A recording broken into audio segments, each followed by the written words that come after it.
Hi, I'm Jason Bowers and this is my informative speech. Today I will be talking about changing the oil in your automobile.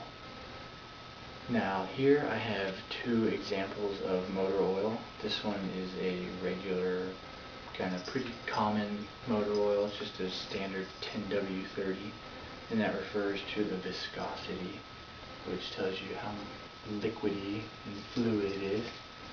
This oil right here is a high mileage vehicle, which helps protect older engine vehicles, helps protect them because they have more wear on them. And this right here is the owner's manual, which you should have in the glove box or somewhere in your vehicle, and it provides recommendations on what type of oil to use and the quantity to use so you fill up your car right and it works properly. Now, engine oil to a car is similar to water for a human body. You need enough to function right or your body will break down.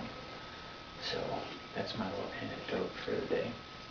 Now, there are 3 steps in the process of changing the oil in your car. The first step is you have to get underneath your car and find the oil pan. And then you find your little drain plug and make sure you have a container underneath the drain plug so when you remove it, your old oil will drain out into there and not all over you or the concrete in your driveway or in your garage, because that would be kind of messy. After you get all the oil drained out, you can put the oil plug back in. And the second step is to find your oil filter, which helps filter out all the dirt and debris that runs through your engine, and it catches it in there so you don't harm your engine and your car will run good.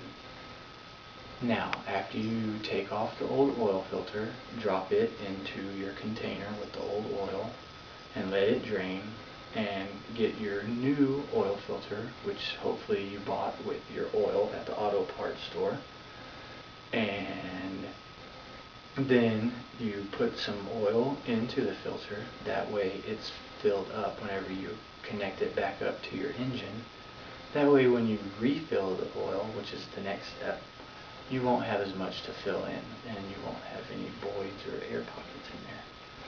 Lastly, the third step is to replace the engine oil in there and pour in the recommended amount from your owner's manual into the oil fill hole in your engine, and after you get it filled up with the recommended amount, you want to turn your car on for a good 4 or 5 minutes, let it run for a little bit, let the engine cycle all the oil through and clean out some of the other mess.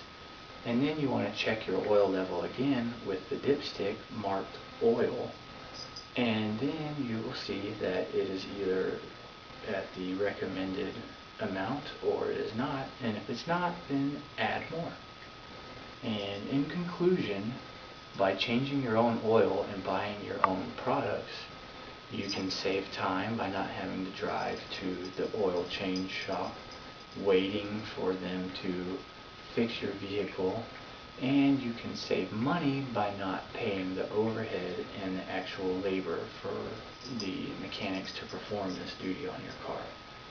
Thank you very much, and I hope this has been an informative speech for you.